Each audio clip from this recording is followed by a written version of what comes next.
2001 నుంచి బీఆర్ఎస్ పార్టీలో, ఆనాడు టీఆర్ఎస్ పార్టీలో, ఈరోజు బీఆర్ఎస్ పార్టీలో క్రియాశీలకంగా పార్టీ కోసం ఎంతో కష్టపడి చెన్నవేనపల్లి గ్రామ అధ్యక్షునిగా చాలా సంవత్సరాలు గ్రామ కమిటీ అధ్యక్షునిగా ఉండి పార్టీకి ఎన్నో సేవలు చేసిన రామకృష్ణ మృతి చాలా బాధాకరం.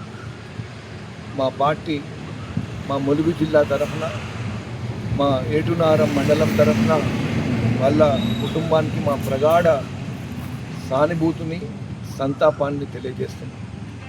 నిజంగా ఈరోజు నిన్న జరిగిన యాక్సిడెంట్ చాలా దురదృష్టకరం.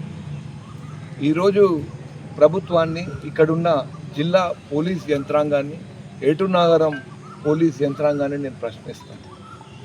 మీకు మేజర్ పనులు ఏమున్నాయి? ఇప్పుడు ఒకప్పుడు లెఫ్ట్ వింగ్ ఎక్స్ట్రీమిజం ఉన్నప్పుడు అడవులలో డ్యూటీలు ఉండే, అప్పుడు అక్కడ పోవాల్సి వస్తుండే, ఏమైనా జరిగినా అప్పుడు మనం అనుకోవచ్చు.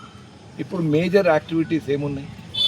మినిమం టు మినిమం ట్రాఫిక్ను కూడా కంట్రోల్ చేసే పరిస్థితి ఈ పోలీసులు ఉన్నారంటే చాలా బాధాకరం.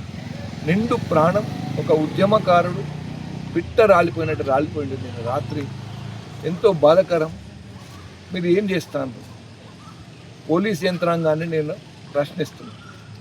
ఎందుకు మీరు రాత్రిపూట వెహికల్స్ని ఎందుకు మీరు పోనిస్తున్నారు? లోడింగ్ ఎప్పటి వరకు చేయాలి? ఇసుక లోడింగ్ ఎప్పటి వరకు? 6 గంటల తర్వాతనైతే బండ్లు బయటికి వెళ్ళొద్దు కదా. ఇది ఇన్సిడెంట్ జరిగింది 9 గంటలకు జరిగింది. ఎక్కడ ఉన్నది నియంత్రణ? ఎక్కడ ఉన్నది? ఈ ప్రభుత్వాన్ని నేను ప్రశ్నిస్తున్నాను.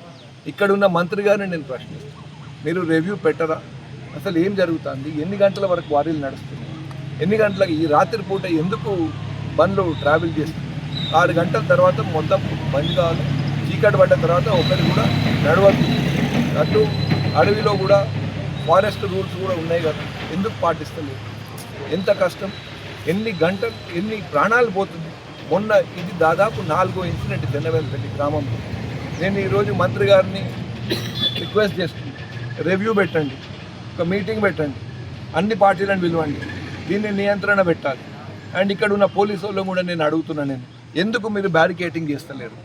ఎందుకు మీరు కావాలంటే మేమందరం కూడా సహకరిస్తాం. ఎవరన్నా పోలీసు వాళ్ళ దగ్గర ఫండ్స్ లేకపోతే ఎవరైనా దాతలు ఉంటారు, వాళ్ళందరి దాతలతోటి మీరు మినిమం ఒక్కొక్క గ్రామంలో ఒక 3 బ్యారికేడ్స్ పెట్టాలి. పెట్టి ఈ వెహికల్స్ని మీరు నియంత్రణ చేయాల్సిన అవసరం మీ మీద ఉన్నది. దాంతోపాటు ఇక్కడ నుంచి ఏజెన్సీ ప్రాంతం ఏదైతే ఉన్నదో తాడువాయి వరకు మినిమం స్పీడ్ లిమిట్ పాటించాలి. ఈవెన్ అభయారణ్యంలో కూడా వన్యప్రాణులు కూడా ఇబ్బంది జరుగుతున్నది. దాన్ని కూడా నిజంగా ఇక్కడున్న యంత్రాంగం ఏమి పట్టించుకోవడం లేదు. దాంతోపాటు ఇన్ని ప్రాణాలు కోల్పోతుంటే కూడా ఏ ఒక్క చర్య తీసుకోలేదు అని చెప్పి ఇక్కడ జిల్లా యంత్రాంగాన్ని నేను నిజంగా వాళ్ళ చర్యలని వాళ్ళు ఏ చర్య తీసుకోకపోవడాన్ని తీవ్రంగా ఖండిస్తున్నాం. ఇప్పటికైనా ఒక ఉద్యమకారుడు ప్రాణం కోల్పోయినాకనైనా ఈ ప్రభుత్వం కన్ను విప్పు అవుతుందని చెప్పి నేను భావించి తప్పకుండా మేము మంత్రి గారిని రిక్వెస్ట్ చేస్తున్నాం, మీరు ఒక రివ్యూ మీటింగ్ పెట్టండి, రేపే పెట్టండి. ఎందుకు 6 గంటల తర్వాత క్వారీలలో లోడింగ్ జరుగుతున్నది? ఎందుకు ఈ రాత్రిపూట ఇవన్నీ బండ్లు ట్రావెల్ చేస్తున్నాయి? చీకటి పడక ముందు అభయారణ్యం దాటి వెళ్ళిపోవాలి, ఒక బండి అయినా ఉండద్దు ఇక్కడ అని చెప్పి మేము డిమాండ్ చేస్తున్నాం. ఇంకొకసారిగిన ఏ క్వారీనైనా 6 గంటల తర్వాత లోడింగ్ చేస్తే మేమే మొత్తం వెళ్ళి బంద్ చేస్తాం క్వారీలు అని చెప్పి మీకు గట్టిగా మేము తెలియజేస్తున్నాం. దాంతోపాటు ఇక్కడ ఈ కుటుంబానికి జరిగిన ఏదైతే నష్టం ఉన్నదో ప్రభుత్వం కూడా దీన్ని స్పందించి కుటుంబానికి న్యాయం జరగాలి అని చెప్పి మీ ద్వారా నేను కోరుతున్నాను. మళ్ళీ నేను మంత్రి గారికి వారికి వినపడేటట్టు చెప్తున్నా, ఎస్పీ గారికి వినపడేటట్టు చెప్తున్నా, కలెక్టర్ గారికి వినపడేటట్టు చెప్తున్నా, దయచేసి మీటింగ్ పెట్టండి. ప్రతిపక్ష నాయకులను మమ్మల్ని కూడా పిలవండి, అవసరం అయితే మేము కూడా వస్తాం, సజెషన్స్ ఇస్తాం. ఈ జిల్లా బాగుపడాలి, జిల్లాలో ఉన్న ప్రజలు సేఫ్గా ఉండాలి, వాళ్ళ ప్రాణాలు సేఫ్గా ఉండాలి. ఇప్పుడు నేల కొరిగిండు ఉద్యమకారుడు రామకృష్ణ, వాళ్ళ కుటుంబం సంగతి ఏంది? ఇప్పుడు ఆయన వాళ్ళ 2 పిల్లలు పెళ్లి కాలే, సెటిల్ కాలే, వాళ్ళ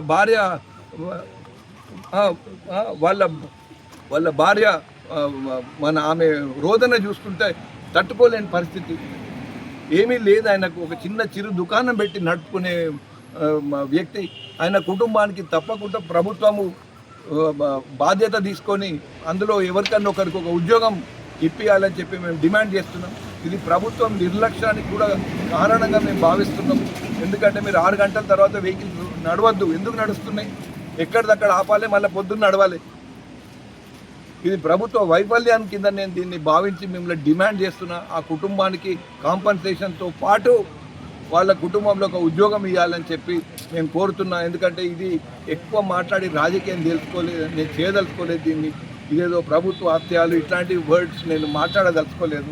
ఎందుకంటే రాజకీయాలు ముఖ్యం కాదు ఇక్కడ. నిండు ప్రాణం ఉద్యమకారుడు చనిపోయింది కాబట్టి ప్రభుత్వం దీని మీద సానుకూలంగా స్పందించాలి అని చెప్పి కోరుతూ, మంత్రి గారు బాధ్యత తీసుకోవాలి, రివ్యూలు పెట్టాలి, తప్పు చేసిన వాళ్ళని శిక్షించాలి, మినరల్ డెవలప్మెంట్ కార్పొరేషన్ వాళ్ళ మీద కూడా చర్యలు తీసుకోవాలని చెప్పి నేను మీ ద్వారా డిమాండ్ చేస్తున్నాను. జై తెలంగాణ.